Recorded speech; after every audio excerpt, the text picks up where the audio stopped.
Et quand Dieu visite un peuple, il apporte un message. Il n'apporte pas seulement un message, il bénit aussi son peuple. Amen. Amen. Et le troisième point, c'était de reconnaître les messages. Nous avons démontré que le message, c'est la restauration. Le message est tiré dans Malachie 4. C'est le rétablissement total de la foi. La foi des apôtres dans l'église. Et quand nous avons reçu cette grâce, Malachie 4 est venu nous faire dépasser même là-bas. Il nous a amené au point de prononcer la parole. C'est ça notre troisième pôle. Et notre quatrième point, c'était reconnaître les signes. Et là nous avons fait savoir à l'église que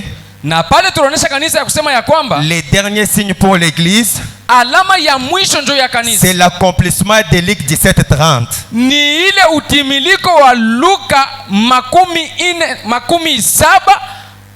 Luc 17:30. Et cela devrait se répéter. Dieu devrait prendre le corps d'un prophète pour discerner les pensées des cœurs des gens. Et je crois que c'est par là que nous avons mis terme à notre message le jeudi. Nous savons que nous avons trois peuples. Nous avons le peuple de Cham, le peuple de Sem, et le peuple de Japhet. Ce sont les Juifs, les Samaritains et les Juifs.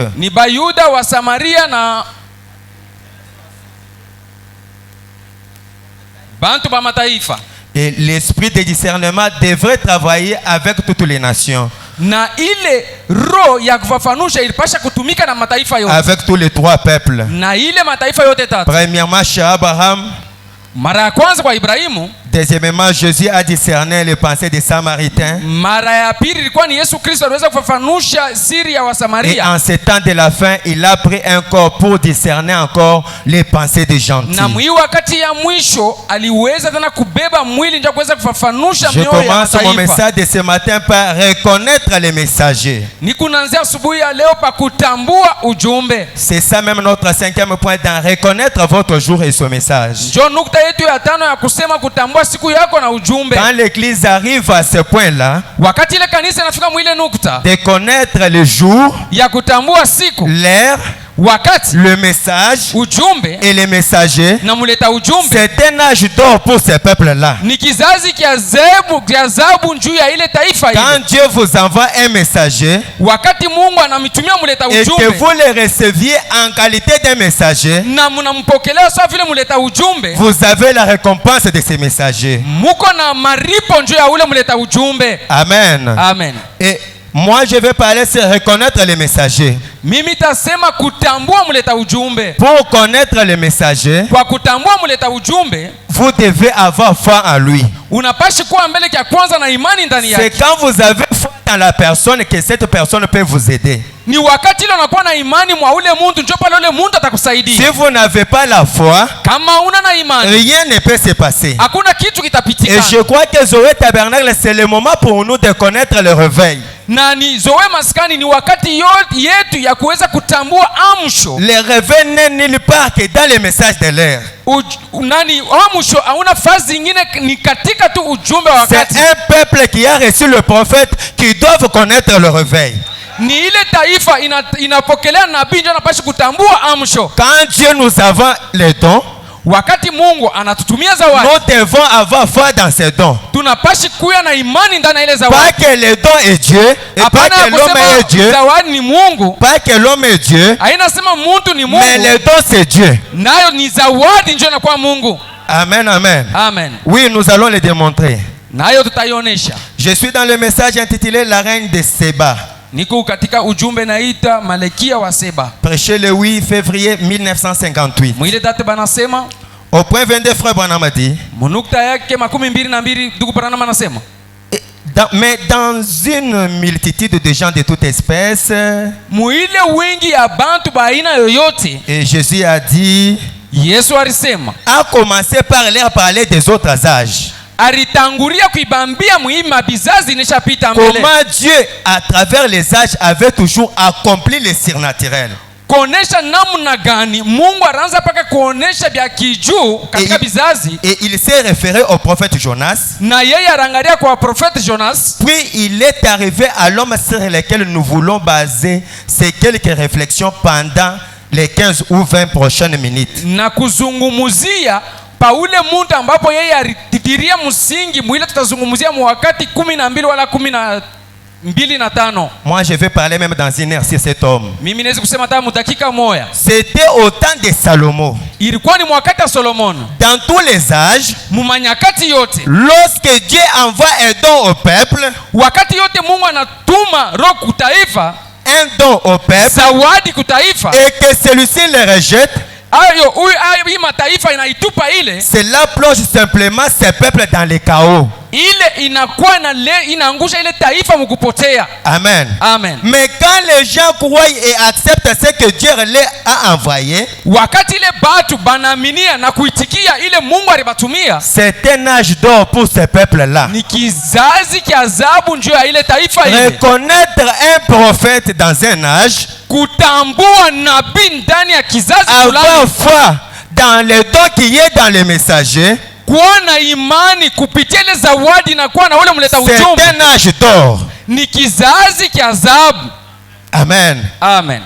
C'est ce qu'il a dit pendant son propre ministère. Frère Branham a dit, combien de fois ai-je voulu vous rassembler? Na marangapi nilitafuta kumikusanisha comme une poule rassemble sa couvée, sawa vile nkuku anakuwa anafunika batoto yake, mais vous ne l'avez pas voulu. Sasa mweya mkuipende. Ils n'ont pas reconnu leur jour, abakutambue siku yabo. Et je me demande si nous en tant que Congolais, sasa ninajiuliza kama vile sisi sawa vile wakongomani, nous reconnaissons le jour de notre visitation. Eti tunatambua siku ya kutembelewa kwetu. Zoé, est-ce que tu reconnais le jour de ta visitation? Eti Zoé maskani unatambua siku ya kutembelewa. Dieu t'a visité. Mungu alikutembelea. Et tu devrais vivre comme dans un âge d'or. Ulipashi kujisa vile mkizazi kia zahabu. Parce que tu as reçu un don qui dépasse les dons de tous les autres âges. Jo ulipata zawadi ambapo inapita mazawadi ya bizazi biote. Amen, amen, amen. Amen. Remarquez. Si les gens reçoivent cela, quand les gens reçoivent les dons, il y a alors un grand réveil et un temps glorieux de jubilé.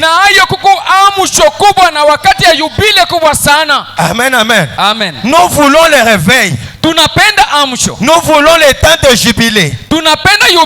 Mais pour avoir cela, nous devons reconnaître les dons de Dieu dans notre âge. Nous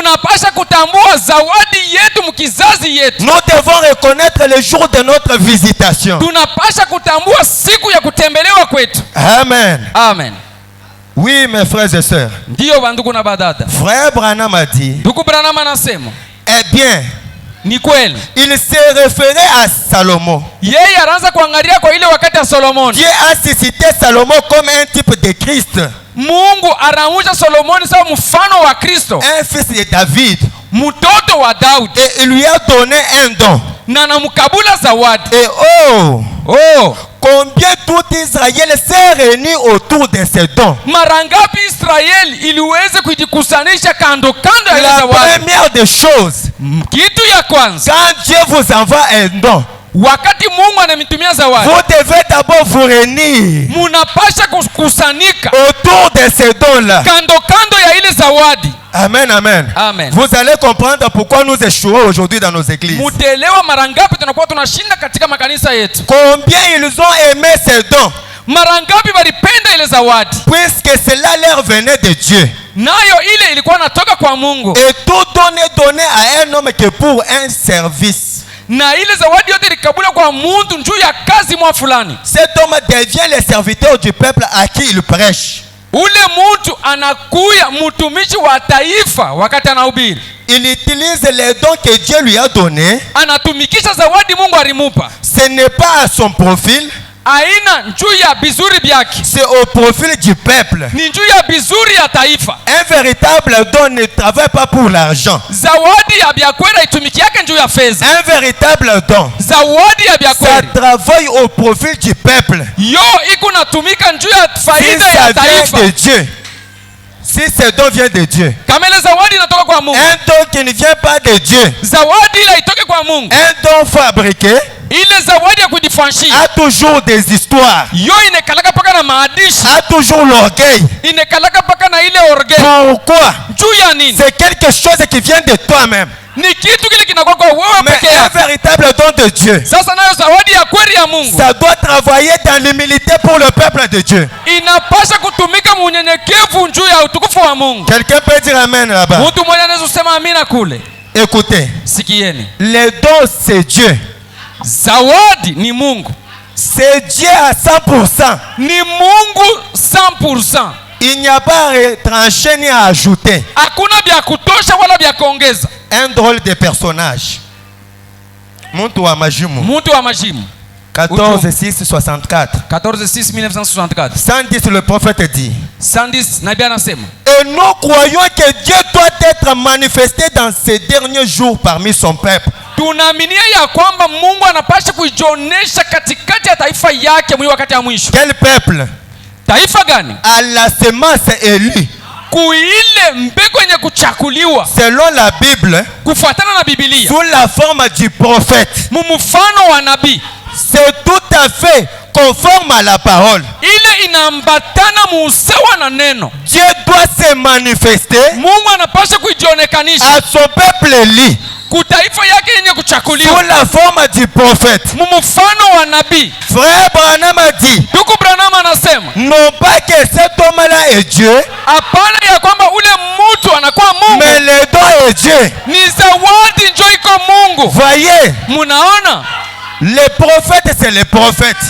nabii ni nabii. Frère Branham a dit, Ndugu Branham si anasema vous croyez que je suis prophète, kama mnaaminia ya kwamba niko nabii, n'interprétez pas mal mes paroles.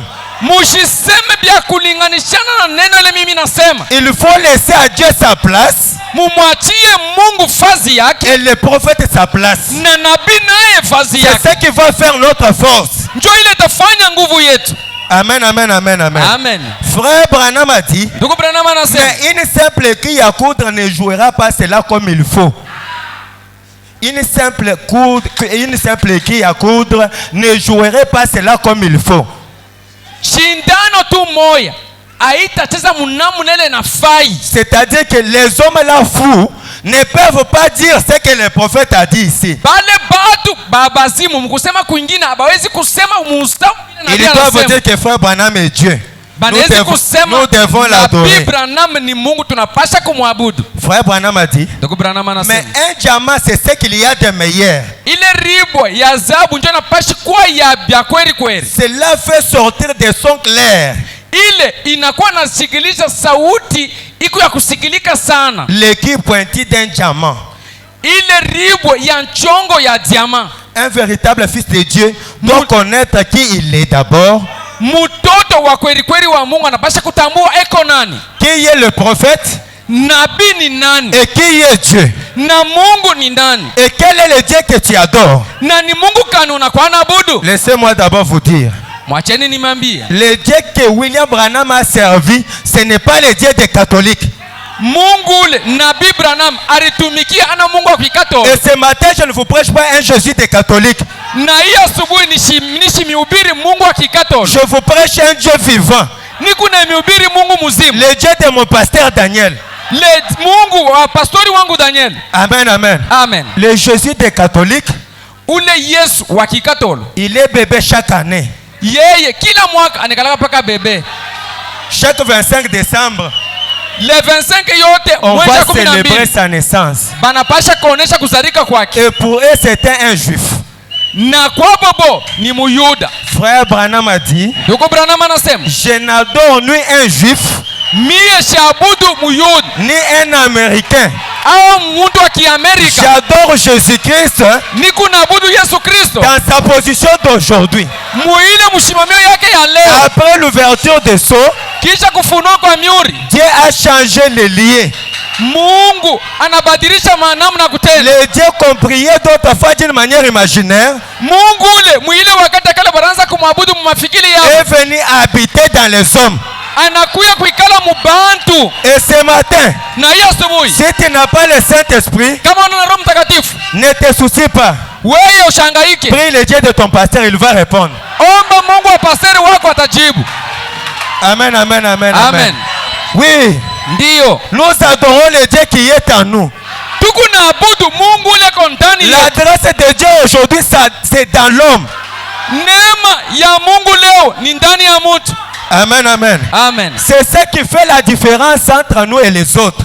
Njoo ile inakuwa naleta uachanisho entre sisi na wengine. Quand vous allez leur parler de Dieu dans la chair humaine, Kama unebambia Mungu ndani ya mwili ya ils mtu, voient comme si c'est la folie. beko naona sasa ni bazimu. Mais c'est ce qui fait notre fierté. Sasa ile njoo iko nafanya fieri yetu. Aidez-moi un peu que je prêche le message. Munisaidie nihubiri ujumbe. La reine de Séba, Malikia wa Seba, prêché le 7 janvier 1958. 7 janvier 58. Au point 22, frère Branham a dit, Makumi mbili na mbili, ndugu Branham anasema. maintenant remarquez, Sasa mwangalieni, au jour de Salomon, musiku ya Solomono, Dieu a envoyé un grand don sur la terre.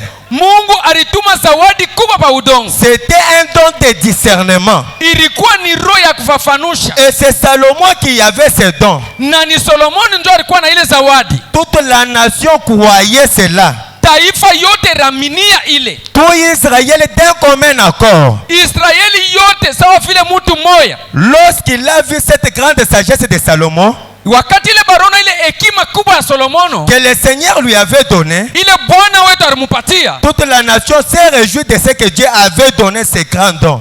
taifa yote ilifurahikiwa kwa vile Mungu alileta ile zawadi kubwa. Et vous savez, Na mnatambua cela est appelé l'âge d'or d'Israël.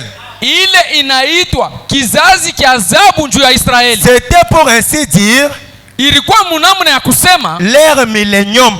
milenium, milele yabo. Israël a vécu le millénium sur la terre Israeli arisha milele pa udongo à cause de reconnaître seulement un don de Dieu dans un homme. juu ya kutambua tu zawadi ya Mungu ndani ya mtu. Frère Branham a dit, Ndugu Branham anasema quand ils ont reconnu ce don, wakati balitambua ile zawadi, ils étaient d'un commun accord. barikuya mukintu kimoya. Aujourd'hui, les églises du message échouent Leo makanisa ya ujumbe na shinda parce que nous tous nous voulons marquer le but.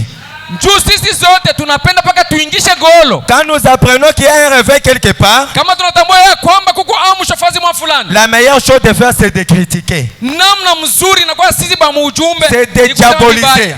ni kusema ile ni ya shetani. Voilà pourquoi nous ne prospérons pas. Njoo kwa maana tuendelee mbele. Mais ces gens-là, Sasa nao bale batu bale, frère Branham a dit, ndugu Branham anasema ils ont vécu leur millénium. bo barishi milele yabo. Je pense qu'Israël a prospéré plus sous le règne de Salomon que sous le règne de n'importe quel autre roi qui ait jamais Nazania existé. Israeli arenda mbele sana mwakati ya Solomoni kushindia mabizazi byote na bafalme bote. Ils ont même prospéré, mes frères. Barendelea paka mbele banduku. Quand on dit le millénium, c'est la joie sur la terre. Kama nasema milele ni ile furaha pa udongo. Vous avez tout ce que vous avez besoin. Muku na byote bile muku nabyo lazima. Frère Branham a dit ceci. Ndugu Branham anasema hivi. Parce qu'il croyait au don que Dieu avait envoyé. Bao baraminia mwile zawadi Mungu alituma. S'ils avaient rejeté cela, Kama bariitupa ile, ils auraient été assujettis et déportés par d'autres nations et ainsi de suite. bao baripasha kupigwa na kubebewa na mataifa ingine na ya kufuata. Quand vous rejetez les dons de Dieu, le Dieu du ciel vous rejette.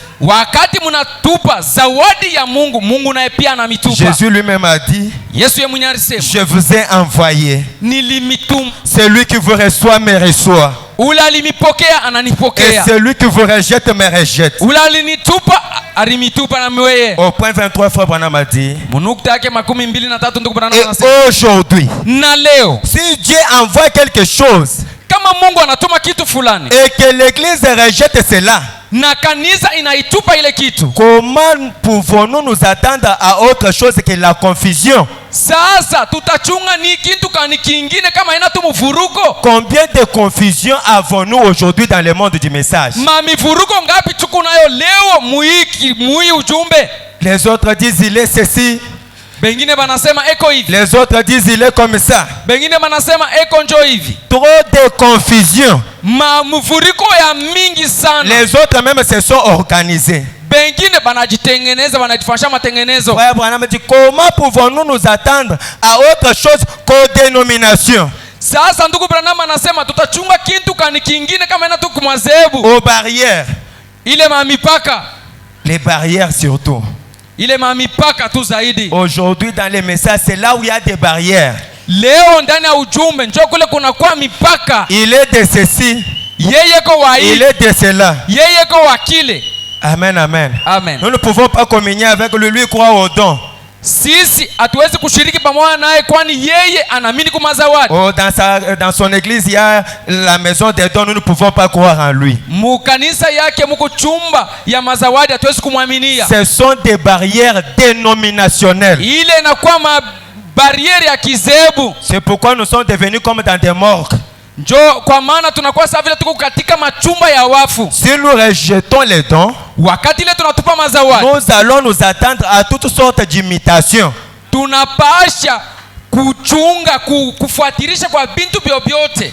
Que sais-je encore aujourd'hui? Ni bintu kani bingine minezi Étant kutambua leo. donné que nous rejetons cela, nayo tunakuwa natupa vile bitu vyote. Lorsque Dieu commence à faire quelque chose, wakati ile Mungu anaanza kufanya kitu fulani, peut-être au sein d'un peuple, mara nyingine katikati ya taifa mwa fulani, par exemple dans notre église ici, kwa mfano ndani ya kanisa yetu, les autres disant, bengine wanasema, eh bien ça ce n'est pas de notre dénomination. hii haina ya kizebu yetu. L'autre va dire qu'il n'est pas de chez nous. Mwingine atasema ana wa kwetu. Amen, amen. Amen. Des histoires dans les messages. Maadishi ndani ya ujumbe. C'est pourquoi nous ne prospérons pas. Njoo kwa maana tuendelee mbele. Eh bien, ni kweli, quand Dieu fait quelque chose parmi le peuple, wakati ile Mungu anafanya kitu fulani katikati ya taifa yake, nous allons dire il n'est pas de notre dénomination. tutasema huyu mtu ana wazebu yetu. Nous allons chercher quelqu'un de notre pour faire cela. Tutatafuta mtu wa kwetu sisi njoo kufanya ile. Et vous provoquez des imitations charnelles. Na munakuya na shimamisha ile makufuatirisha ya kimwili. Dieu a fait grâce à ton frère. Mungu yeye anamfanyia ndugu yako neema. Il a les dons de prophétie. Eko na zawadi ya kinabii. Toi tu n'as pas ces dons là. Weye hauna na ile zawadi ya kinabii. Quand Dieu commence à bénir cet homme là, wakati ile Mungu anaanza kubariki ule mtu, tu deviens jaloux. Weye unaanza kushirika. Une haine sans cause. Unakuwa na ile kasidani ya shipa hata mwanzo. Oh, nous allons aussi nous organiser, on va aussi faire la même chose. Na sisi tutalitengeneza na tutafanya kitu fulani. Ça sera des imitations charnelles. Ile itakuwa ni kufuatirisha kwa kimwili. C'est ce qui est mauvais aux yeux de Dieu. Njoo kile kiko kibaya mbele ya Mungu. Et vous vous éloignez de la chose véritable. Na muku nenda mbali na kintu kya bya kweli. Amen, amen. Amen. Mes frères et sœurs, banduku na badada, comme Dieu envoie les dons, nous devons toujours reconnaître cela. Amen. Amen. Soyons comme ces gens ici, les Juifs. Dieu manifesta ses dons. Mungu mukonekanisha mazawadi yake. 5 août 57. 5 août 57. C'est toujours la même histoire. Ni paka adishi moya moya. Au point 18. Munukta ya 18. Or, nayo l'âge de Salomon auquel il se référait, kizazi cha Solomono kula ranza kuangalia, c'était le millénium des Juifs. Ilikuwa ni milele njuu ya Bayuda. C'était l'âge d'or. Ilikuwa ni kizazi cha dhahabu. Comme le savent les historiens. Sawa vile bale baandika hadishi bari nisha kuitambua. Pour le peuple juif, juu ya taifa ile Bayuda. Salomon était un type antérieur de Christ en ce qu'il a construit le temple et tout.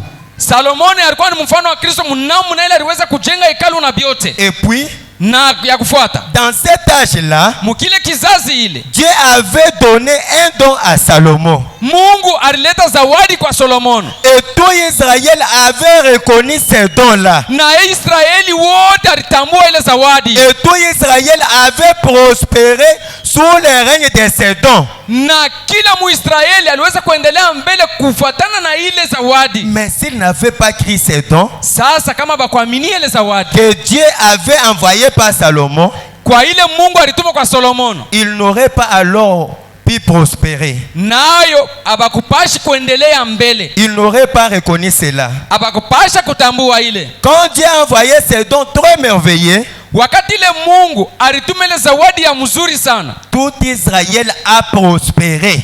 Israeli wote arendelea mbele.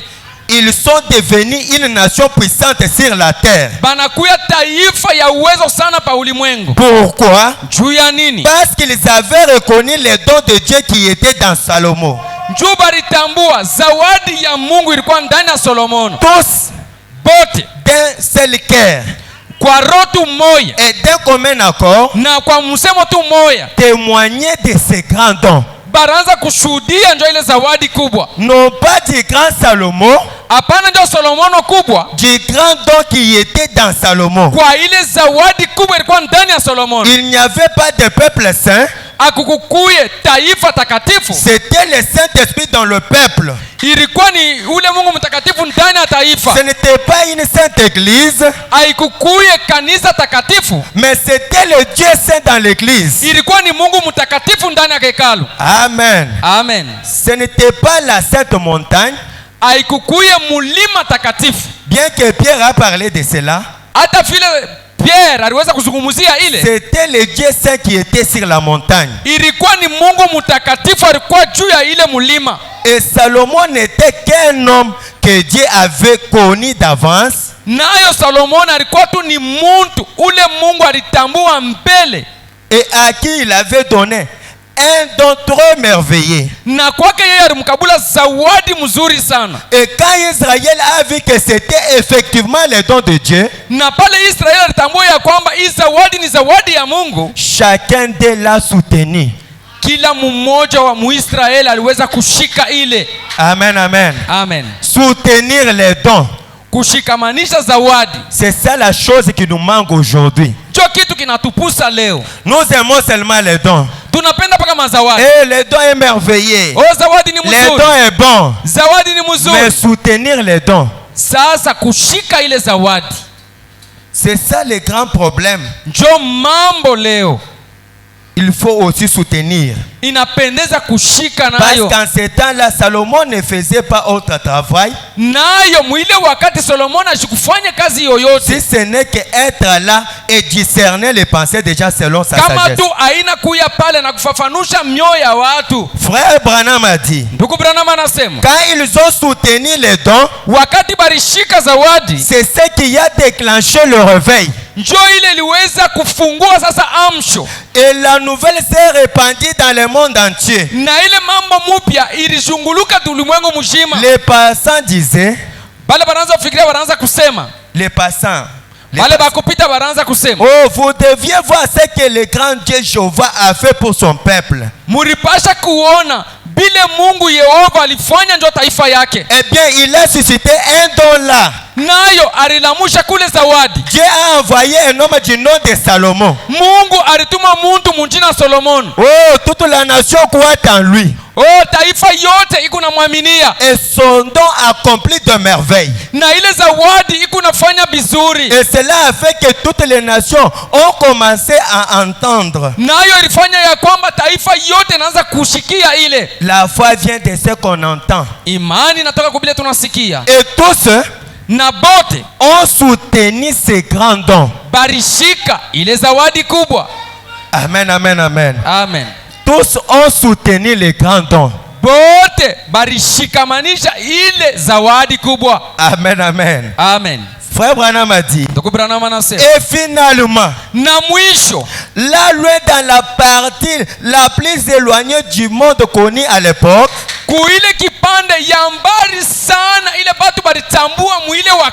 un endroit nommé Seba. Il y avait une petite reine là-bas. Elle était une païenne, une idolâtre.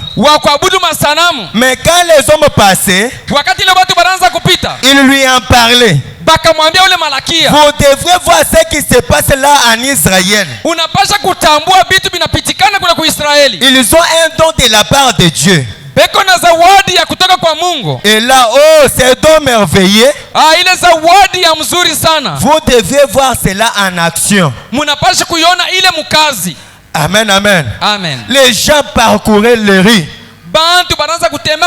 en parlant du grand don de Salomon. Et dans notre voyage quelque part ailleurs, les gens racontaient à cette femme. Dans notre voyage quelque part ailleurs, oh règne, oh Malakia, mais nous sommes juste passés par Israël. Vous devriez voir ces dons merveilleux. Eh bien, son cœur a commencé à se rendre compte. Car la foi vient de ce qu'on entend. Et quand elle a entendu parler de ces grands dons, quelque chose a commencé à se former dans son cœur. Au point qu'elle a désiré voir si c'était la vérité ou pas. Elle voulait découvrir par elle-même. Elle n'était pas satisfaite de s'asseoir à la maison. Elle n'était pas non plus satisfaite avec ses idoles. Elle voulait partir voir d'elle-même. Puis, elle s'est décidée de ne pas aller pour critiquer. Beaucoup de gens vont voir un don de Dieu en action. Ils se décident avant d'arriver là. Ils n'auront rien à faire avec la chose. Une seule soirée règle la question. C'est la raison pour laquelle il n'arrive nulle part. Dieu envoie un don quelque part. Toi, tu n'as pas la volonté de croire. Laissez les autres croire. Quand les autres croient Dieu dans la chair humaine, laissez-les. C'est leur révélation. Nous ne pouvons pas nous mettre des cales. Oh, vous allez partir en enfer. C'est toi qui as la clé du ciel. N'ayez pas l'habitude d'envoyer les gens en enfer. Même du temps de frère Branham, quand il a appris qu'un groupe de frères l'adore, il a dit que ce sont des frères bien remplis du Saint-Esprit. Ils ne sont pas loin de la vérité. Mais ce qu'ils font là, c'est une erreur. Je suis un pécheur sauvé par la grâce. Amen, amen. Amen. Les gens ont l'habitude de critiquer les dons. C'est la raison pour laquelle ils n'arrivent nulle part. C'est ce qu'ils ont fait au sujet du Seigneur Jésus. Mais cette petite reine s'est décidée d'aller tout vérifier.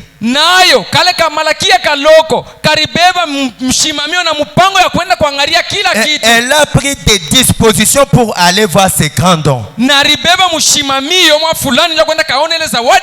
Voir si c'était la vérité ou pas.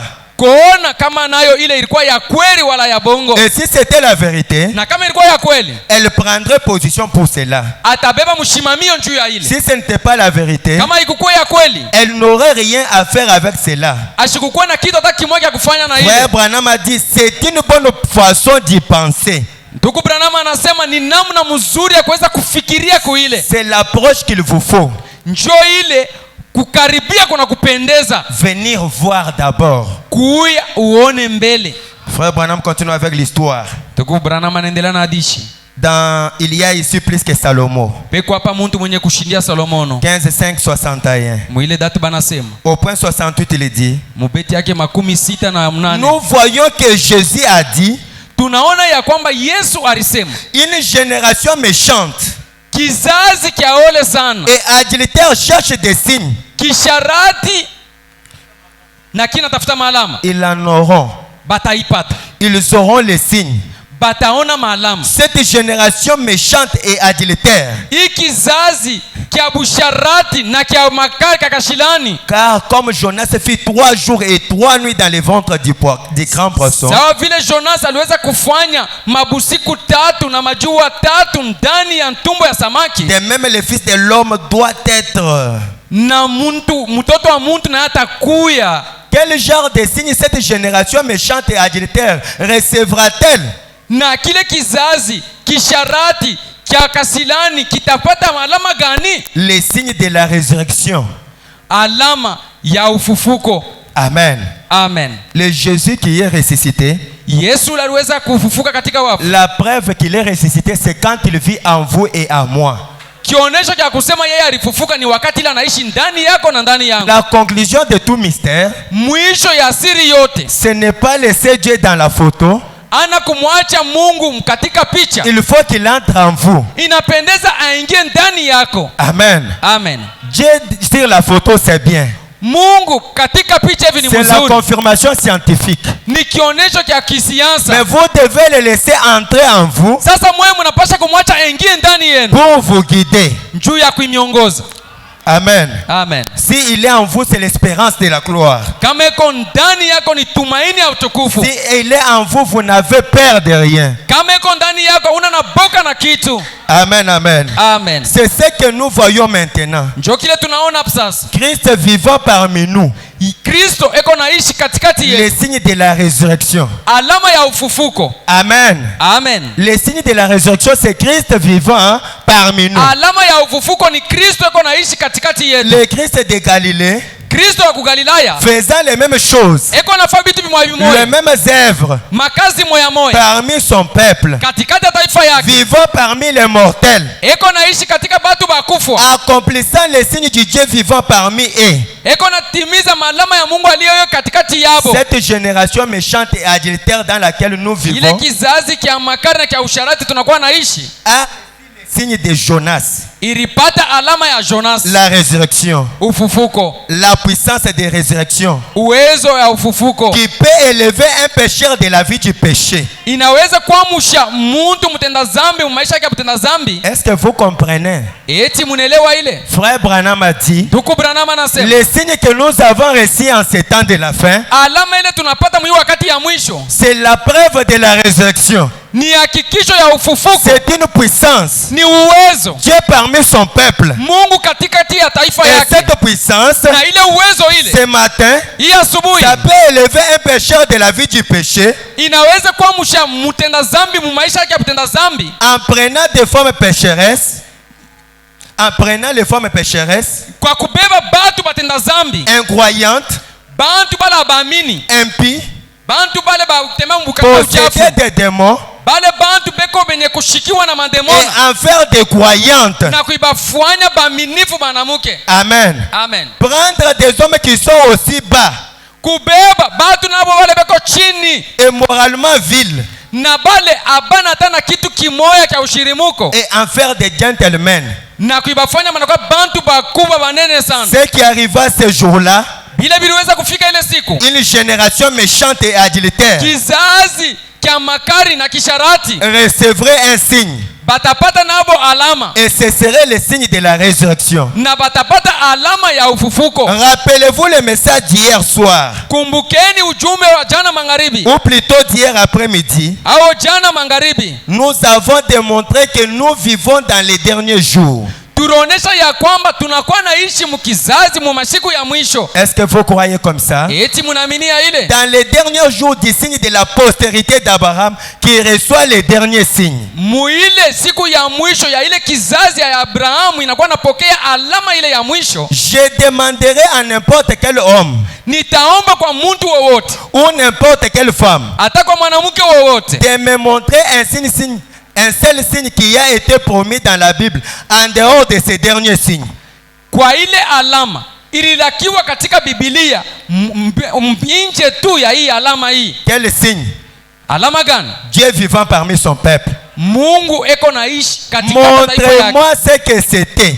Munyonesheni ilikuwa ni nini? C'est qu'Abraham, Ile Ibrahimu il passa par la justification, alipita kuile kuhesabia haki, l'âge de Luther, muile kizazi alite, la sanctification, muile utakaso, l'âge de Wesley, mkizazi ya le Wesley, Saint-Esprit, Roho Mtakatifu, l'âge des pentecôtistes, ile kizazi ya Kipenta, confirmant, kuhakikisha plaçant les dons dans son église. mkuweka mazawadi mkanisa, Et ensuite, na ya kufuata il est apparu avec les dos tournés.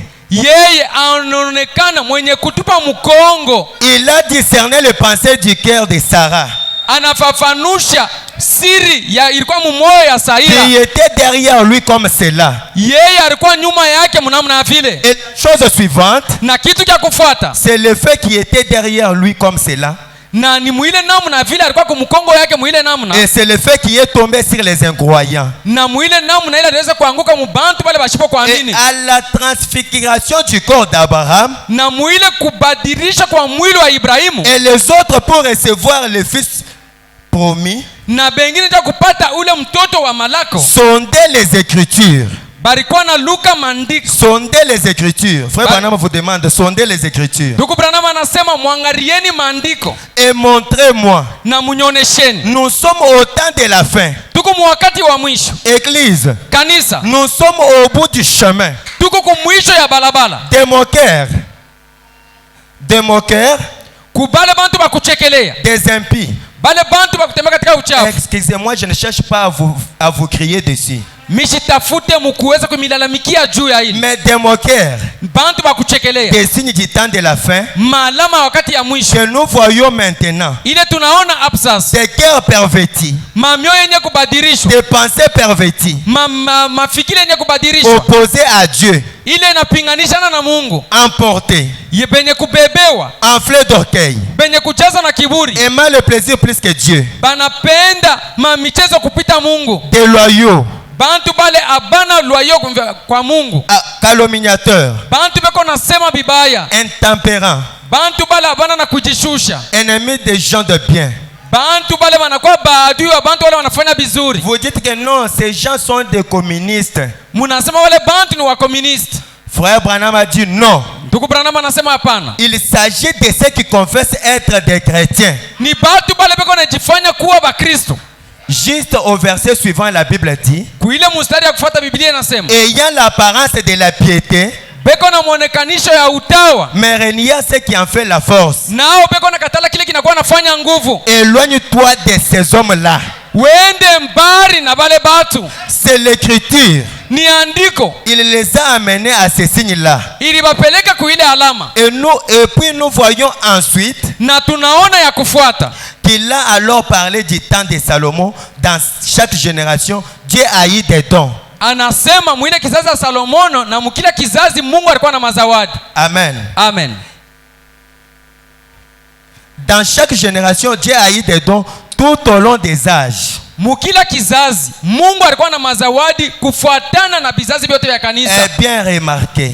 Nayo mwangalieni Au sasa. temps de Salomon, vous tous les lecteurs, vous connaissez. Mwakati wa Salomono mwebote basomai mnajua. Nous continuons avec l'histoire de la reine de Séba. Tutaendelea na hadithi ya ule malekia wa Kuseba. Pourriez-vous vous imaginer tout le monde qui traversait la Palestine dire, Muriweza kufikiria bantu bote balikuwa natambuka Palestini na kusema. Je suis au point 72. Niku munukta 72. Avez-vous déjà assisté au service de l'église? Eti muneshaka kuikala hapo kwa wakati ile beko nafanya kazi kukanisa? Oh, eh bien, certainement. Nayo ni kweli kweli. J'adore ailleurs. Mie nakuwa naabudu fazi nyingine. Peu importe là où vous adorez. Aizuru fazi ambapo nakuwa naabudu. J'ai entendu parler de votre il ne termine pas la phrase. Nilishikia beko nasema njuu ya ashishe.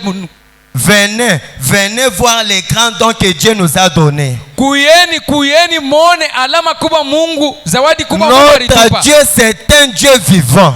Mungu wetu ni Mungu mzima. Notre Dieu nous a donné un don glorieux. Mungu wetu alitukabula zawadi ya utukufu. Oh, s'il est sur l'un de nos frères, nayo kama iko juu ya ndugu yetu mmoja, nous avons fait de lui le roi. Tunapasha kumfanya ule ndugu yetu kwa mfalme. Et il vous faudrait venir voir ces dons. Na munapendeza mkuye muone ile zawadi. Il est parfait. Iku ya mzuri sana. C'est un don de discernement. Ni zawadi ya ufafanusho. Amen. Amen. Et les gens viennent voir cela. Na batu banakuwa kona ile. Oh, en ce temps-là, il n'y avait pas de la télévision. Nayo mwile wakati akukwe ma television. Frère Branham a dit Dieu soit loué pour cela. Ndugu Branham anasema Mungu asifiwe juu ya ile. Il n'y avait pas les choses que nous avons aujourd'hui. Akukukue bitu vile tuko navyo leo. Je peux dire aussi qu'il n'y avait pas l'Android. Nayo tunaweza kusema mnamna wengine akukue ma telefone Android sasa tuko nayo. Et la seule façon dont il pouvait savoir ces choses, na mnamna ile barabara kutambua vile bitu, c'était en faisant circuler les nouvelles de bouche à l'oreille. Nayo ilikuwa ni ya kuonesha ile mambo mupya kwa kinywa na masikio. Et par les caravanes pendant qu'elles traversaient les pays. Na wakati ile mapunda baranza kupita mu mamichi ya chana chana. Et partout les gens passaient. Fashi yote bantu baranza kupita. Pour le commerce et les échanges. Njuu ya kujisha na kubadilishana bitu. Ensuite de suite les gens partaient en disant. Na ya kufuata bantu baranza kwenda na kusema. Vous devriez aller en Israël. Muripasha kwenda ku Israel. Oh, vous devriez voir ce que Dieu leur a fait. Muripasha kuona bile Mungu alibafanshia. Il a placé son esprit sur un homme. Areka roho yake ndani ya mtu. Et cet homme a la sagesse. Na ule mtu yuko na hekima. Le discernement. Kufafanusha. C'est si puissant que rien ne peut tenir devant lui. Na ya uwezo sana ile mtu hata mmoja simama mbele yayo. Quelle chose glorieuse était-ce? Kintu kia utukufu kanikirikuwa. Oh, les gens étaient dans l'étonnement. Bantu balikuwa mumushangaisho. Toutes les nations avaient peur. Mataifa yote ilikuwa na boka. Elles envoyaient des milliers de brebis et de bœufs et tout. Baranza kutuma bale ba brebis na bantu bengine na biote. Pour faire la paix avec eux. Juu ya kufanya ile usalama na Israeli. Mes frères et sœurs. Bantuku na badada. Si Dieu fait quelque chose ici au Zoé Tabernacle. Kama Mungu anafanya kitu fulani ku Zoe Maskani. Si nous déclenchons le véritable réveil. Kama sisi tunafungua tu amsho ya kweli. Vous allez voir les autres églises commencer à venir ici. Mutaona pia makanisa mengine taanza kuja hapa. Ils viendront même nous soutenir. Batakuwa tena na kutushikamanisha. Le problème avec nous aujourd'hui, mambo na sisi leo, ce sont les gens qui viennent de loin qui reconnaissent les dons que Dieu a placés.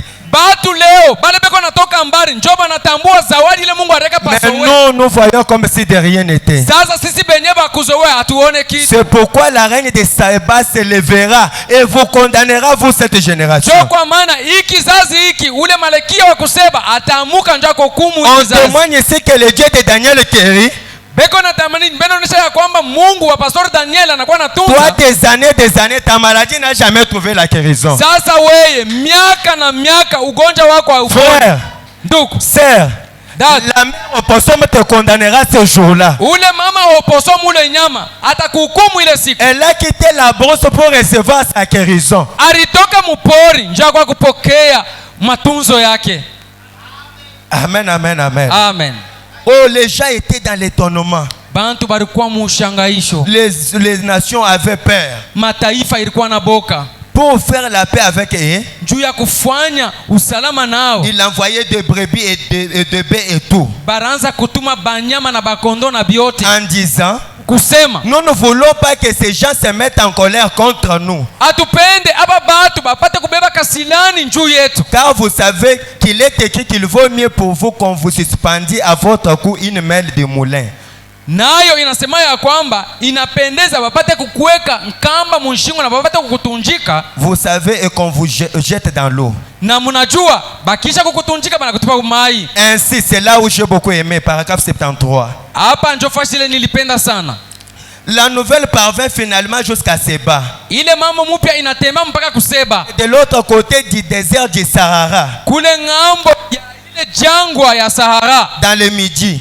Kule kujua. La reine du midi. Kule malikia wa midi. Jésus s'est référé. Mungu Yesu Kristo aliweza kuangalia kuile. Et alors il a dit que lorsque cette petite reine, na akasema nayo wakati ile kale ka malakia kaloko, tout le monde qui venait et qui passait avec ces grandes caravanes de chameaux et tout le monde disait, eh bien, comment les choses se passent-elles? Bantu bote banaanza kupita na bampunda na kwenda na kusema bitu bitapitikana mnamna gani.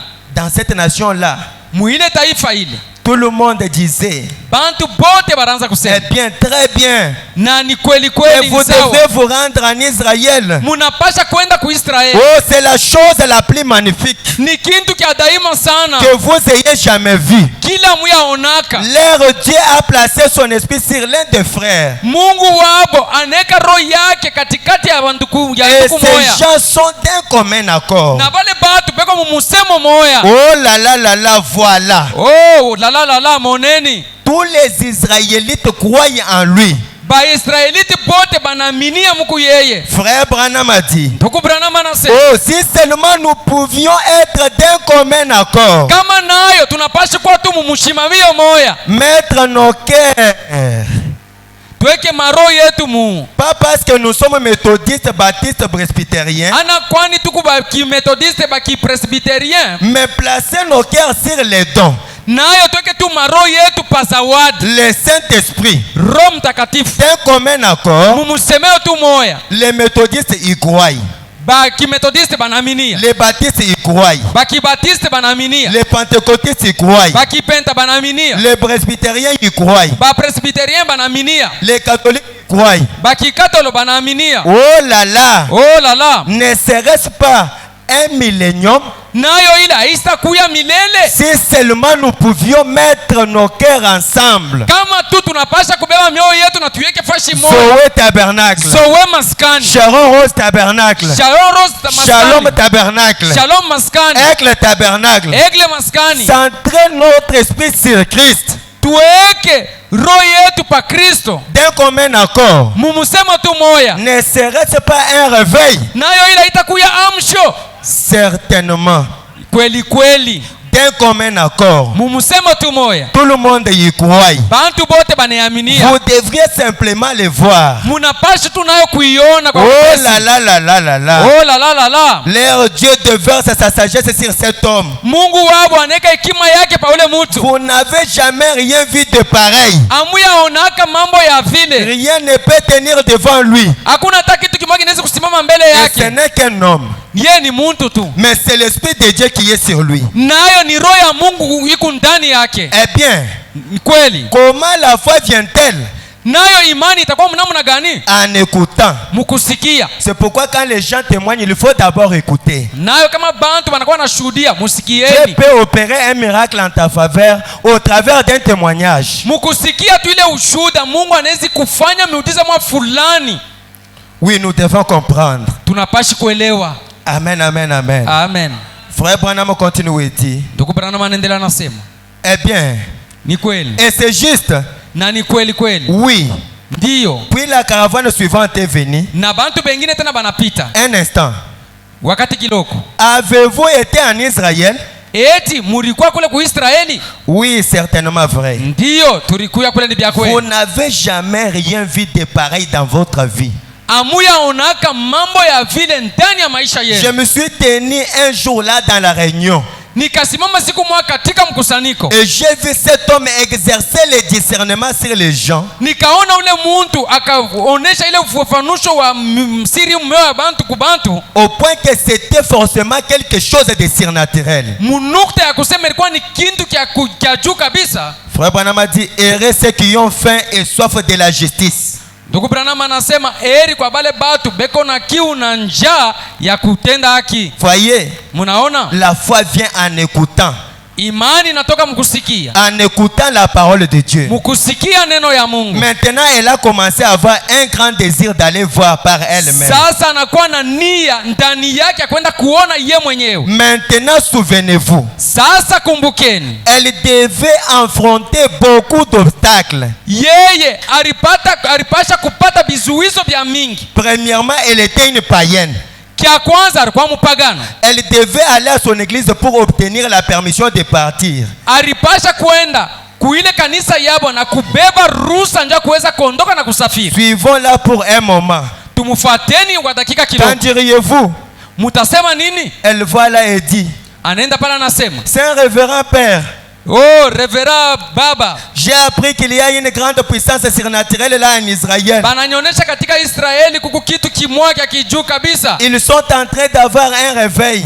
Beko nenda na kupata ile amsho. Et on m'apprend que leur Dieu a placé son esprit sur un homme. Na bakanyambia ya kwamba Mungu wabo alibeba roho yake anaweka pa mtu. Et que cet homme accomplit des œuvres qu'un homme ne peut pas accomplir. Na yule mtu anakuwa anafanya vitu vile mtu sawa yeye asiweze kufanya. Ça doit être leur Dieu qui fait cela. Inapasha kwa Mungu wao anakuwa anafanya bile. Je peux l'entendre dire Mimi napasha kushikia kusema Non, non. Hapana. Évêque, vous savez ma fille, unajua binti wangu, t'es rendu compte que ta grand-mère était membre de cette église? Unajua ya kwamba hata nkambo yako mwanamke alikuwa wa hii kanisa? Ton arrière-grand-mère était membre de cette église? Kambo yake ya nkambo yako na yeye alikuwa mwanamemba wa hii kanisa? Arrière-grand-mère était membre de cette église? Ule wa kumkongo nkambo yako alikuwa paka mwanamemba ndani ya hii kanisa? Tu es membre ici? Wewe uko mwanamemba hapa? Et tu es une autre personnalité? Na huko mtu mwingine? Tu es une reine? Huko malakia? Ne t'associe jamais à cette bande-là des saints exaltés. Usijichange kubale bantu base exalté. Vous savez mes amis, munajua barafiki yangu, excusez-moi muniremu pour ça cette bande. Mukwayi mukaba tu. Oh mais mon Seigneur, on m'apprend que l'esprit leur Dieu est sur un homme. L'esprit de leur Dieu est sur un homme. Oh bwana wangu bananiambia ya kwamba roho ya Mungu iko katika mtu mwa fulani. Et cet homme accomplit des œuvres que Dieu accomplit. Na ule mtu anakuwa anafanya vitendo vile Mungu anakuwa anatimiza. Eh bien, écoute ma chère reine. Nayo sikia malikia wangu. Je suis ton père évêque. Niko baba yako mwongozi wako. Si pareille chose existait, kama kitu kile kilikuwa naonekana, c'est dans notre congrégation que cela devait arriver. Kiripashi kwa ni mwi yetu kanisa ndio kiripashi kufikia. Vous savez, ces esprits ne meurent pas. Munajua ile maroho ikufake kama. Ils continuent à vivre jusqu'au maintenant. Iko naendelea kuishi mpaka na hapo sasa. On dit qu'au Zoé Tabernacle il y a un Dieu. Non, non, ils n'ont plus Dieu. L'esprit séducteur. Ile maroho ya kutongozwa. Amen, amen, amen. Amen. Dieu n'a pas donné à chaque personne, à chaque ministre la capacité de démontrer Dieu. Mungu naye ashikupatie uwezo kwa kila mtumishi wake njoo kuweza kuonesha nguvu yake. Nous étions dans la campagne ici au Life Tabernacle. Tulikuwa kempuni kule ku Life Maskani. Nous avons vu comment les hommes de Dieu ont fait sortir l'esprit. Tunaona batumishi ya Mungu mara ngapi baliweza kuvuisha jaso. Ils étaient là secs. Balikuwa beko natoka benye kauka kumanchu. Mais quand le nôtre est monté, j'avais la joie en moi. Sasa wakati wetu walishimama nilikuwa na furaha ndani yangu. Ils ont témoigné. Na baba alishuhudia. Voilà le Dieu dont nous avons besoin en ces temps. Njoo ule Mungu wa vile tuko naye lazima mwi wakati. Amen, amen. Amen. Voyez-vous? Munaona? Vous savez, ces esprits ne meurent pas. Munajua ile maroho ikufuake kama. Ils continuent à vivre. Ikuendelea kuishi. Cela arriverait parmi nous. Nayo itafika vile vile katikati yetu tena. Si pareille chose existait. Kama kitu kia vile kilikuwa naonekana. Mais étant donné que ce n'est pas notre dénomination. Nayo sawa vile na matengenezo yetu. Oh, bien sûr, ça ne vaut rien. Nayo vile haisemezeki kitu. Ça n'est que de l'émotion. Hii ni uchemuke tu. C'est probablement de la télépathie. Ile tu ni ile télépathie. Nous avons entendu parler de telles histoires. Tulishikia kutuzungumzia ile mamambo ya vile. Mais ce sont des rumeurs, ne prêtez pas attention. Ni mamambo tu kuna toka chini chini wewe usiteke sikio. Cela n'a pas convaincu cette reine. Nayo ile haikuweza kumtoshesha malikia. Une païenne idolatrice. Ule mwanamke yule asikuwe mwaminifu na mwenye kuabudu masanamu. Idolâtre, elle était idolâtre. Alikuwa mwabudu masanamu. Mais elle a refusé catégoriquement à la décision de son prêtre. Nayo alikatala ile yote mfundishaji wake anaweza kumuonesha. Mon Seigneur, écoutez, on m'apprend que c'est Dieu vivant. Alimuonesha kwamba Bwana wangu sikia, bananyambia ya kwamba ni Mungu mzima. Amen, amen. Amen. Eh bien, son petit cœur avait toujours faim. Nayo karo yake kaloka kalikuwa paka na njaa. Vous savez, mnajua quand vous avez faim, nayo wakati ile uko na njala, Dieu frayera une voie pour vous.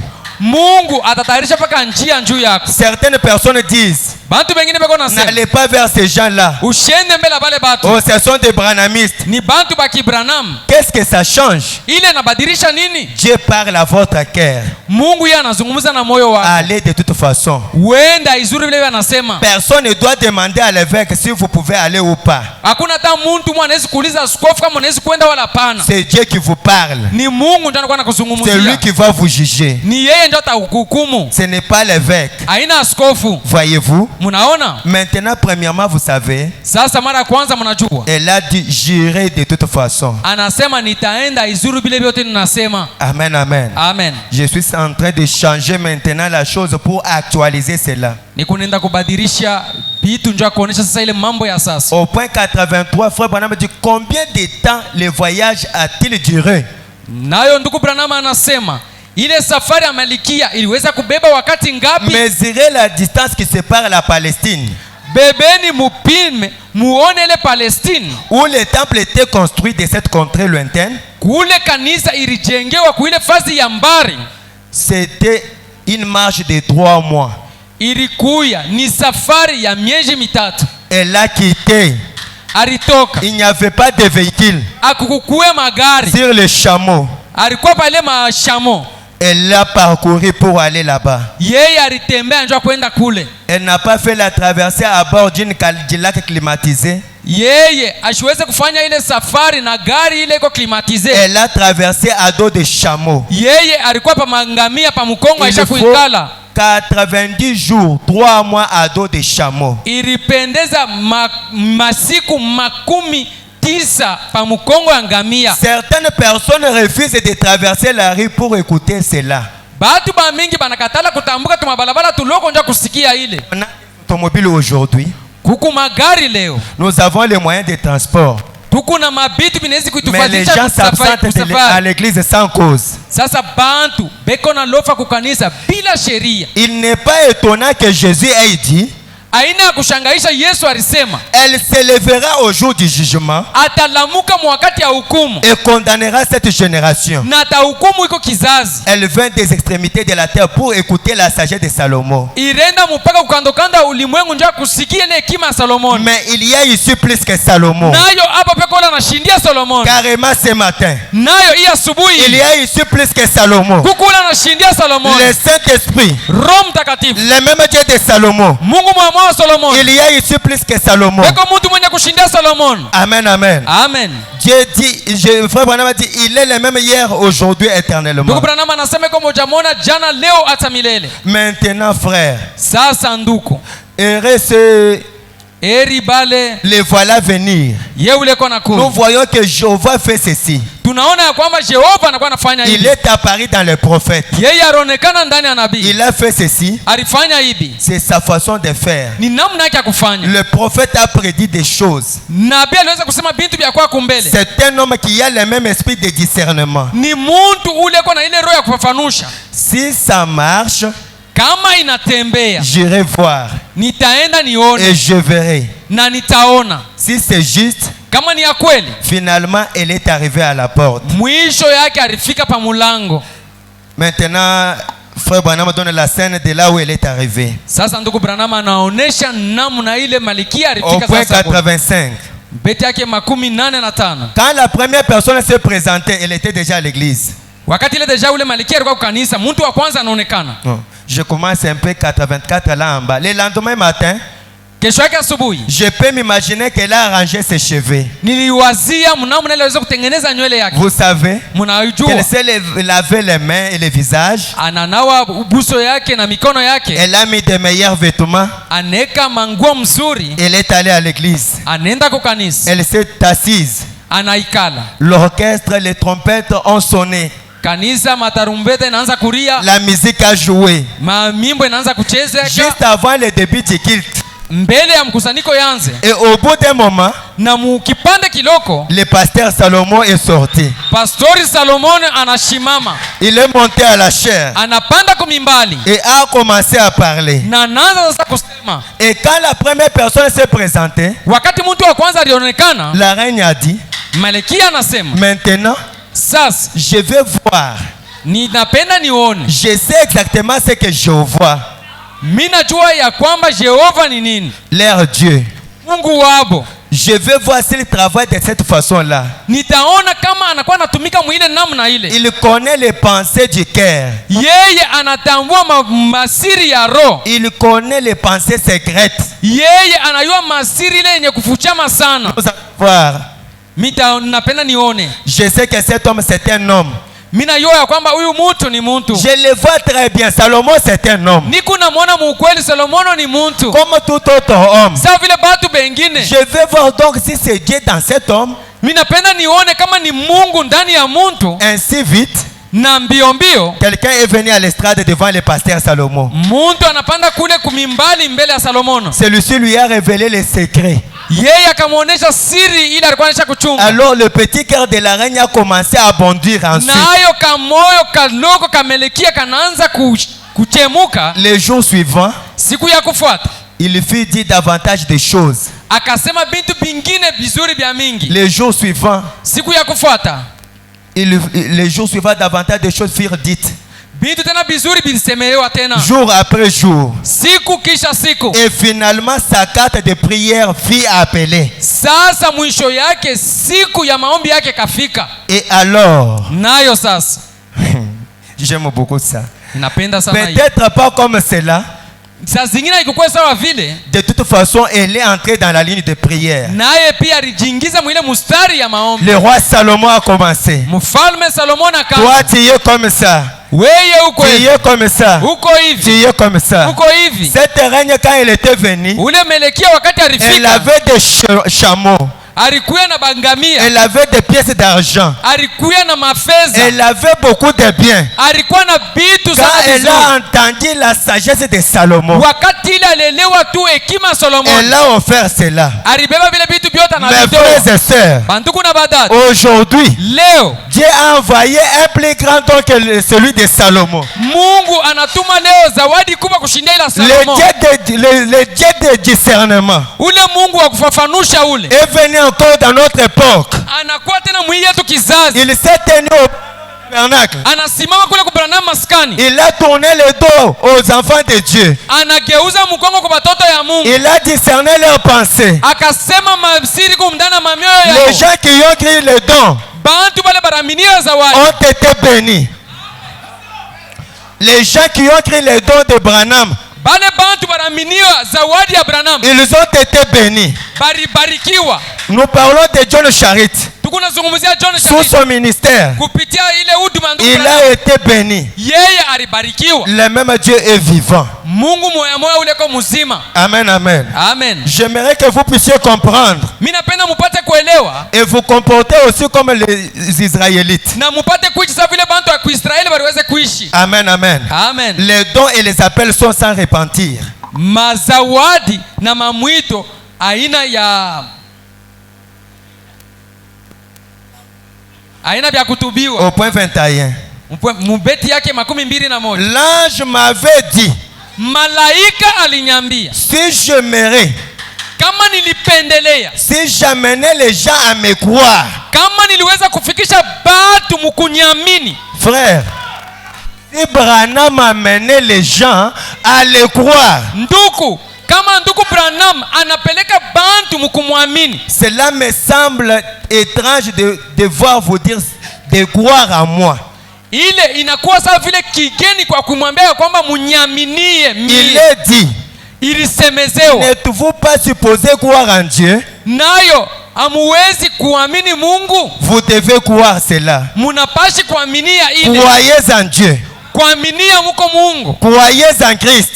Kuaminia mko Kristo. Et croyez au Saint-Esprit. Kuaminia mko Roho Mtakatifu. Alors, nayo après avoir écrit en eux, kisha kuaminia mubile bitu, après avoir croire en Dieu le Père, kisha kuaminia kwa Mungu Baba, après avoir écrit en Dieu le Fils, kisha kuaminia kwa Mungu Mwana, après avoir écrit en eux tous, kisha kuaminia kwa vyote vitatu, Dieu veut que vous me croyez aussi. Mungu anapendelea mupate kunyaminia mie Branham. Alors vous devez faire quelque chose. Nayo mnapasha kufanya kitu kimoja. Or, nayo vous pouvez croire un homme. Munapasha kuaminia, munaweza kuaminia muntu. Malgré cela, aizuru ile les dons n'agissent pas pour vous. Zawadi haiwezi kutenda njuu yenu. C'est la raison pour laquelle aujourd'hui les gens croient en Dieu. Njo sheria ya hii inaonyesha ya kwamba bantu leo banaaminia mko Mungu. Dieu c'est toujours Jésus, n'est-ce pas juste? Mungu naye ni paka Yesu, ana njo kweli ile. Il a dit comme vous croyez en Dieu, nayo anasema sawa vile mnaaminia mko Mungu, croyez en moi. A-t-il dit cela? Muaminie kwa ile alisema ile. Comme vous croyez en Dieu, sawa vile mnaaminia mko Mungu, croyez en moi. Munyaminie na mie pia. Ce n'est pas de cette façon-là qu'il peut aider les gens. Aina mwile namna anaweza kusaidia batu. Ce n'est que de cette façon-là qu'il peut aider les gens. Ni paka mwile namna njo anaweza kusaidia batu. Quand ils croient, wakati ile banaaminia. Eh bien, ni kweli. Je veux que vous croyez à moi comme dans l'un d'eux. Mina pendelea munyaminie mi Branham sa mmoja wa bile bitatu. Amen, amen, amen. Amen. Nous devons croire en William Branham comme dans l'un d'eux. Tunapaswa kuaminia William Marion Branham sawa vile mubile mmoja wa bile bitatu. Écoutez l'ange de Dieu. Musikieni malaika wa Mungu. Dès 11:47. Frère Branham a dit au point 26. Ndugu Branham anasema makumi mbili. Oui, c'est vrai mes amis. Ni kweli barafiki yangu. Je ne pouvais pas parler. Mishikuwezi kusema. J'étais juste assis là. Nilikuwa tu mwenye kuikala pale. Et il a dit. Na akasema. N'aie pas peur. Ushikwe na boka. Je suis envoyé et la présence de Dieu pour te dire que ta vie particulière. Nilitumia muwepo wa Mungu ndio kuweza kukonesha mu maisha yako ya kipekee. Ta naissance particulière. Munamna ya kipekee. Un don de guérison divine au peuple du monde. Ile zawadi ya matunzo ya Mungu kutaifa ya Mungu. Et il ajouta. Na kaongeza. Si tu es sincère. Kama uko mwenye haki. Et que tu amènes les gens à te croire. Nayo unapeleka batu mkukuamini. Aucune maladie ne peut résister dans ta prière. Hakuna hata magonjwa moja inaweza kusimama kupitia maombi yako. Même pas le cancer. Hata ile magonjwa ya kansa. Cette parole s'est accomplie mes frères. Ile neno litimilika banduku. Ce n'est pas une histoire, c'est une réalité. Haina hadithi, ni vitu vya kuonekana. Dieu a guéri les gens. Mungu alitunza bantu. En ces temps de la fin. Mwili wakati ya mwisho. Au travers du grand don. Kupitia zawadi kubwa. Donné dans notre âge. Yenye kuletea mkizazi chetu. Au travers William Marion Branham. Kupitia Nabii Branham. Frère Branham a dit. Ndugu Branham anasema. Votre pasteur c'est un don de Dieu. Pastori wenu naye ni zawadi ya Mungu. Vous devez croire en lui à 100%. Munapashi kumwaminia 100%. Apocalypse, livre des symboles. Apocalypse, kitabu ya mabionesho. Au point 58. Mubeti yake 55 na votre pasteur. Pastori wenu. Lorsqu'il se tient ici sur l'estrade. Wakati anasimama kumimbali huko. En prêchant la parole de Dieu. Mukubiri neno la Mungu. Il est un ange de Dieu pour l'église. Eko malaika wa Mungu njoo ya kanisa. Un messager pour l'église. Eko muleta ujumbe njoo ya kanisa. Amen, amen. Amen. Est-ce que vous croyez que notre pasteur c'est le messager de Dieu pour cette église? Eti munaaminia pastori wetu ni muleta ujumbe wa hii kanisa. Maintenant, qu'est-ce qu'il nous faut pour avoir le réveil? Sasa inatufaa nini njoo tupate kuwa na amsho? Nous devons être unis autour de lui. Tunapashi kuwa mtu moya kando kando yake. Nous devons le soutenir. Tunapasha kumshikamisha. Je vois que ça devient maintenant très difficile là. Pale minona binakuwa nguvu sasa. Là, il n'y a pas des amens. Pale hakuna maamina. Israël a prospéré tant qu'il soutenait les dons de Salomon. Israeli aliendelea mbele wakati yote alikuwa anashikamanisha ile zawadi ya Salomon. Branham tabernacle a été béni lorsqu'ils ont reconnu les dons en Branham. Branham maskani iliendelea mbele wakati balitambua zawadi ndani ya nabii Branham. Écoutez même ce qu'il dit. Mushikieni sasa vile nabii anasema. Le livre de vie de l'agneau. Ile kitabu ya maisha ya mwana kondoo. Au point gandé. Mubeti yake 52. C'est vrai, très bien. Ni kweli kweli. Souvenez-vous-en donc. Mukumbukeni ile. Ne soyez pas négligents. Mushikwe bantu ba kuachiria. Ne soyez pas négligents. Mushikwe bantu ba kuachiria. Gagnez quelques âmes. Kuwina tu manafsi kiloko. Vous devez gagner quelques âmes. Munaweza kuwina manafsi kiloko. Quoi que vous fassiez, aizuru nini ile mnaweza kufanya? Gagner des âmes. Kuwina manafsi. Je suis heureux de voir les nôtres ici ce matin. Niko mwenye heri kuona wetu leo asubuhi. Aucun d'eux ne vit dans la pauvreté. Hakuna hata mmoja katikati yao anakuwa anaishi mumaskini. Autant que je sache, wakati yote ninajua, tous portent de bons vêtements. Bantu bote banavala mavazi mzuri. Et vous êtes propres. Na muku ba propre, muku ba safi. Des gens qui allaient voir, bantu kama tu unabaona, sont intelligents. Beko na akili. Je suis très reconnaissant à Dieu de savoir que vous êtes ainsi. Mina tambua ya kwamba leo asubuhi muku vile. Autrefois, mara ingine, je venais ici mes amis. Nilianza kuya hapa banduku. Pendant la période de la crise. Wakati la kukwe mbinti bya kupapasa. Lorsque je prêchais en salopette.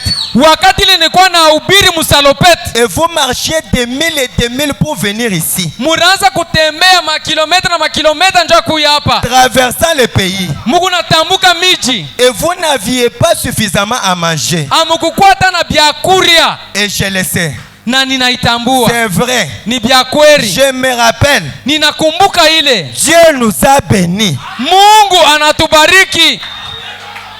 Amen, amen. Amen. Frère Branham a dit, Dieu nous a bénis. Ndugu Branham anasema Mungu anatubariki. Et nous lui sommes reconnaissants, voyez. Na tunatambua ile mnajua. Mais ce matin, nayo asubuhi ya leo, voyez combien vous paraissez différents ce matin. Moneni namna gani munaonekana benye kuachana na bale ba zamani. J'en suis reconnaissant. Ile ninatambua. Mais nayo, ne laissez jamais cela vous arrêter. Mushache ile ipate kuimishimamisha. Souvenez-vous d'où cela est venu. Kumbukeni kule ile ilitoka. Du ciel. Kumbingu. Et gagner une âme. Na kuwina nafsi moja. Cela durera à jamais là-bas. Ile itaketi milele kule. Et peut-être la majorité parmi vous a probablement un petit compte bancaire quelque part. Nayo wengi katikati yenu beko na kakonti kaloko kule fashi fulani. Mais que cela n'empêche. Nayo ila izuru kitu. De gagner une âme, c'est vrai. Ya kuweza kuwina nafsi moja ni kweli. Mettez les âmes en premier. Nayo mweke manafsi kumbele. Dans 5 minutes je termine. Mudakika 5 namalizia. Amen, amen. Amen. Mes frères, banduku, ce sont les gens qui ont reconnu les dons. Ni batu bale balitambua zawadi. Ils venaient à l'église pauvre. Barikuya bena kwa kukanisa ba maskini. À pied. Mais quand ils ont écouté les mêmes messages, ils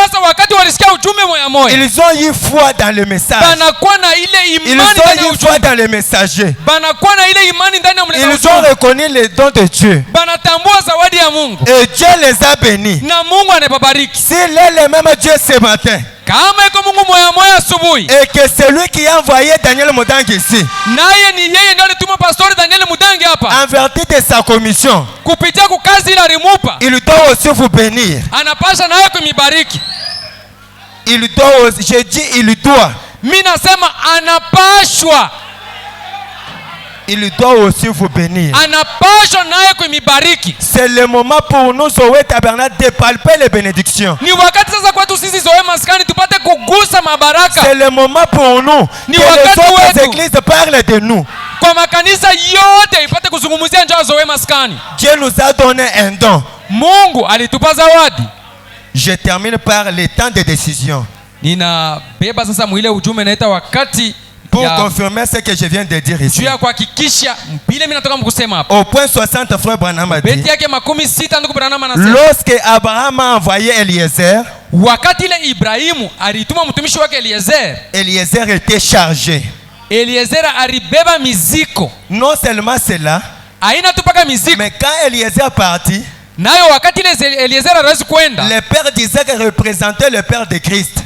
baba wa Isaac alikuwa anaonesha baba wa Kristo. Chargea toute une file de chameaux et des meilleurs dons pour l'épouse. Akamupatia manga mingi ya mingi na mazao ya mingi.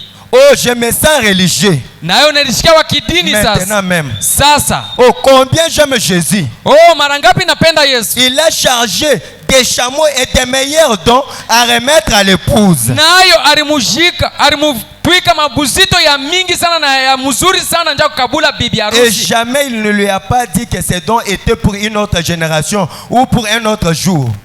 Ashikumwambia ya kwamba hii mazawadi ni ya kizazi ingine wala ya siku ingine. Mais ils étaient pour l'épouse. Nayo ilikuwa juu ya bibi harusi. Et tous véritable serviteur de Dieu, nayo mtumishi wa kweli kweli wa Mungu, qui est envoyé par Dieu, mwenye kutumiwa na Mungu, a tout un livre plein de promesses divines. Nayo eko na kitabu kenye kujaza na mamlaka ya kimungu ya mingi. Il peut offrir à l'épouse. Ile anaweza kukabula bibi harusi. J'en suis très heureux. Ile niko mwenye heri sana. Il a des dons là-dedans pour elle. Nayo eko na mazawadi mule ndani juu yake bibi harusi. Et Dieu ne lui en refusera aucun. Na kuna hata kimoja kile Mungu anaweza mkataria. Il mettra chacun de loyalement. Naye ateka kila mmoja pafazi. Un vrai serviteur. Mtumishi wa bya kweli. Un modèle. Yeye kwa sababu mkionyesha mfano en qui Dieu peut avoir confiance. Ule mtumishi Mungu anaweza kuweka confiance yote. Il n'essayera pas de lui cacher cela. Ashiwezi kumuficha ile. Mon frère, ma sœur, ndugu na dada, notre pasteur n'était pas venu ici pour faire des commerces. Pastori wetu asikukuya hapa nje kuweza kuchuluza. Il y a les autres qui se sont retrouvés prédicateurs et pasteurs à Kolwezi à cause des commerces. Bengine barijikuta kuku Kolwezi njuu ya kuchuluza. Mais lui, Dieu lui a commissionné. Sasa ye Mungu alimupa kazi. Si c'est Dieu qui lui a commissionné. Kama ni Mungu alimupa ile kazi. Et que ce matin, nayo hii asubuhi, vous décidez d'avoir foi en lui. Munabeba mpango ya kuweka imani ndani yake. C'est le Dieu de Branham. Kwani ule Mungu mwamwe wa Branham. Le Dieu de Daniel. Mungu wa Daniel. Vous bénissez richement. Emibariki kwa utajiri. Que vous soyez des lumières. Mukuye manuru. Dans des marchés. Mumansoko. Dans des quartiers. Mumafazi munafanya keti. Que vous puissiez prospérer. Mupate kuendelea mbele. À tous écarts. Muyoyote tu. Même s'il y a des choses qui ne marchaient pas. Hata kama kukupita vikose kuendeka. À cause de ces dons. Juu ya hii zawadi. Que Dieu vous bénisse. Mungu emibariki. Même si vous êtes malade ce matin. Hata kama kumgonjwa asubuhi leo. Le Dieu de Daniel. Mungu wa Pastor Daniel. A aussi la guérison. Eko na ina matunzo. Qu'il vous guérisse. Emitunze. Au nom de Jésus-Christ. Munjina ya Yesu Kristo. Veuillez vous tenir debout. Simameni mnini wote bwima. Oui, mes frères et sœurs. Ndio bandugu na bada. C'est le don de Dieu pour nous. Ni zawadi ya Mungu juu yetu. Nous devons le protéger. Tunapasha kuishika. Nous devons le soutenir. Tunapasha kuishikamanisha. Nous devons faire des dons. Tunapasha kufanya mazawadi. Connaître cette grâce. Kutambua ile neema. C'est en cela que Dieu peut faire à ce que nous soyons une église puissante. Njoo ile itafanya Mungu apate kutufanya tupate kanisa, tupate kwa kanisa ya uwezo sana. Si les gens du temps de Salomon avec leur millénium, kama bantu wakati wa Solomoni barishi milele yabo. Je vous dis que c'est maintenant l'ère de Zoé Tabernacle de vivre aussi son millénium. Sasa ninamhakikishia hii asubuhi ni wakati wa Zoe maskani kuishi milele yake. Le même Dieu qui a béni Israël. Ule Mungu mwamwari bariki Israeli. C'est le même Dieu que je vous ai prêché ce matin. Ni Mungu mwamwari na mihubiri asubuhi ya leo. Il ne change pas. Ashibadilika kama. Vous devez reconnaître votre jour. Munapaswa kutambua siku yenu. Reconnaître l'ère dans laquelle nous vivons. Mutambue siku wakati ambapo tunakuwa tunaishi. Reconnaître les messages. Kutambua ujumbe. Et les messagers. Na muleta ujumbe. Maintenant avec nos têtes inclinées. Sasa na maroho yetu yenye kukuinamisha. Mes frères et sœurs. Banduku na badada. Ça c'est le dernier âge. Hii ni kizazi cha mwisho. C'est le dernier message. Ni ujumbe wa mwisho. C'est le dernier signe. Ni alama ya mwisho. N'acceptez pas de mourir. Mushitikieni mpate kufa. Sans croire ce message. Bila kuamini ujumbe. Ce message c'est la grâce de Dieu pour nous aujourd'hui. Ujumbe ni neema ya Mungu juu yetu. Si ce matin. Nayo asubuhi ya leo. Si ce matin. Nayo asubuhi ya leo. Il y a quelqu'un qui a été touché par cette parole. Kama kuku muntu aliguswa na hii neno. Et qui veut prendre des résolutions. Na yeye anapenda abebe mshimamio. Pour suivre le Seigneur Jésus-Christ. Juu ya kufuata Bwana wetu Yesu Kristo. Et être au nom du Seigneur et Sauveur Jésus-Christ. Kubatiziwa mjina Bwana wetu Yesu Kristo. Qu'il lève sa main. Alamushe mkono yake. Oui, il y a une âme là-bas. Il y a une âme. Kuku nafsi moya kule. Devant mon frère. S'il y a quelqu'un d'autre qui lève la main. C'est le dernier message. Il est plus tard que vous ne le pensez pas. Tous ces dons ici, tout ce qui se passe, ces miracles ici, c'est pour vous montrer qu'il n'y a plus de temps. Oui, mes bien-aimés, n'endurcissez pas votre cœur. Celui qui aura honte de Dieu devant les hommes,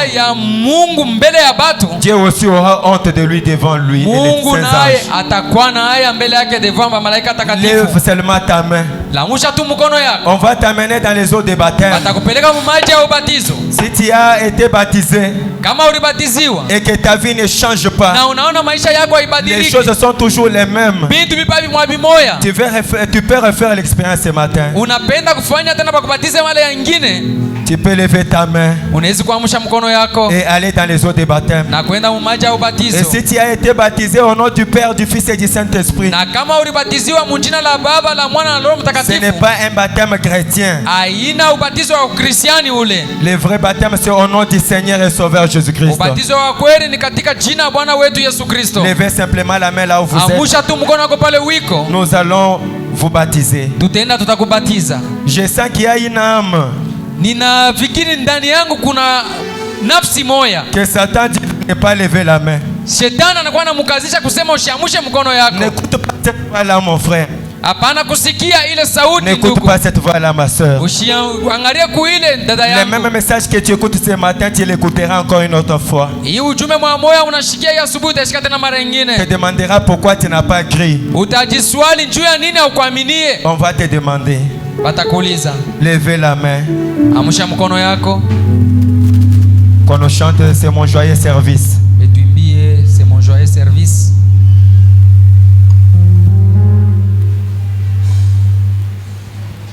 Et prions le Seigneur.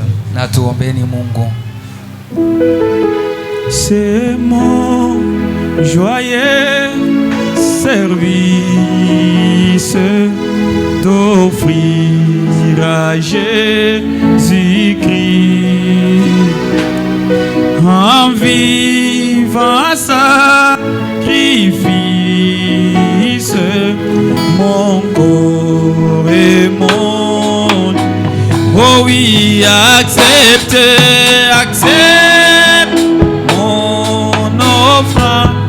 mon offrande bien-aimé, Fils de Dieu. Oh, et que sur moi descende la flamme du... Oh oui, accepte mon nom. Oh oui, mon offrande bien-aimé, Fils de Dieu. Oh, et que sur moi descende la flamme du Seigneur. J'abandonne ma vie sans regret ni frayeur. À ta grâce infinie, oh mon libère. Oh oui, accepte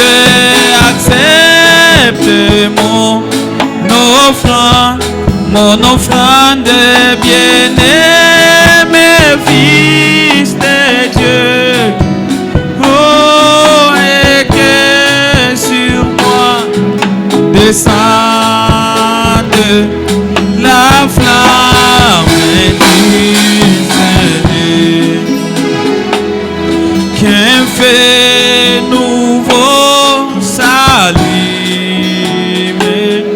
par ton amour à moi, et dans mon cœur consume ce qui n'est pas à... Oh oui, accepte mon offrande bien-aimé fils de Dieu.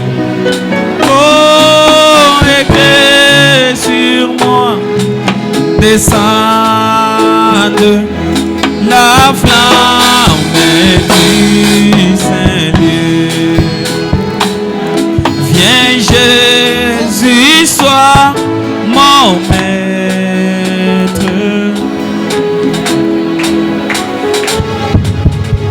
Suivez la prière. Tufuate maombi.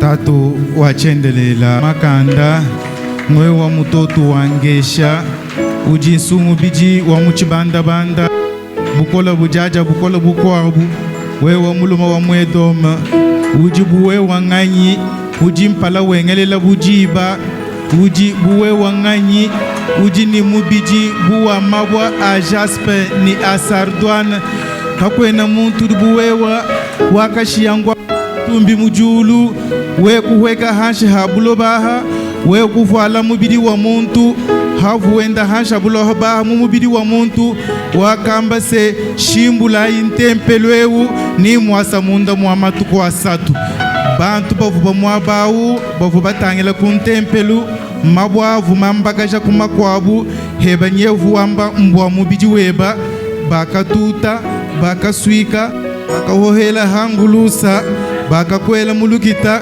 mujitu kujalumi hakabundu habitala basalai babena lomu bavubala makulukiteku bakakosa mpala bwalubu bakatwishiwa se mwewe mukalenga bakalenga mwewe kimasia we kichingula chanyi wakangula mumakenga we kwangata kabakanyi we kumpesha luhandu moyo wachendelele munda mwanyi nchimutule byuma kibwabwaka na bwanyi ngulusani kujinanga jeba kibwaluka ijitu kujalelo njimwima na kumpala kwebe mbwa kukukwila mbwa kukutumbisha mbwa kukwela twasekejila wanyi nzambi mbwa bimpa byonsu biduwenza njingwele twasekejila mukalenga bolo bwakuleje bimanyishilu bilibileje bunzambi bweba wakuleje presence webwe mukachi mwetu tatu itabusha njingu tumbisha nungwewu itabusha wanyi nzambi angataka kutumbini changa njingu lambula mukalenga chisamba cheba njingu ele twasekejela bwaji ya jitubufuma kujumva lelu ewu itabusha wanyi nzambi benesha kumwena muju mwebu mutu ambile ji ya jitukuja lelu tangila ku chisamba cheba benesha kuzoe tabernacle ewu yonsu dumumva ji yeji tujumva ni tuyeka bidi mjichienza kiji chileje bwase turi bumva ji yedi mbwa kwenza kwa ji jeba jitu kweja lelo benesha kuchisamba cheba tatu itabusha kwani nzambi tangila ku retour lama kumoni moyonsu mukaleng njingu lambula cheba bikala muntu mulo mwabeu mwikala mutachishibwa ni masama hikala lohoka mwabeu mondo hibwani mujina ja Yesu Kristo bikala muntu mwakulo mwabeu mwikala ni malu enda makola wewe nzambi weka kumukachi mwetu mbwa wewe nzambi uja meyeba bumudu ambapo waseba bidi na shaba satu basana mujina janyi meme ndikala mukachi mwabu wewe nzambi mukachi mwetu mbwa kumanifeste bimanishilu bidi bileja bunzambi bweba mbwa kuprofetize mbwa kujiserne ni kuja meyeba mukachi mwabana beba bikala muntu mwabeu mulo ni lutatu aloko mwabeu muheta solution kujishinga ja moyo wenda anu mujina ja Yesu Kristo mukalenga wachendele nzambi wajinanga itabusha uyakuni bana beba inshallah kunzambi wetu lama muntu ni muntu yonsu mu retour eu la kuma espia accident protéger zoe tabernacle chisamba cheba benesha bana beba muchikondo chonsu kala mwakola hambelo bomwana chanza cheba cha bunzambi byonsu ebingabishingu byanze byeba hanu mudini njamukalenga ni msungu Yesu Kristo ngakulo mungu amen.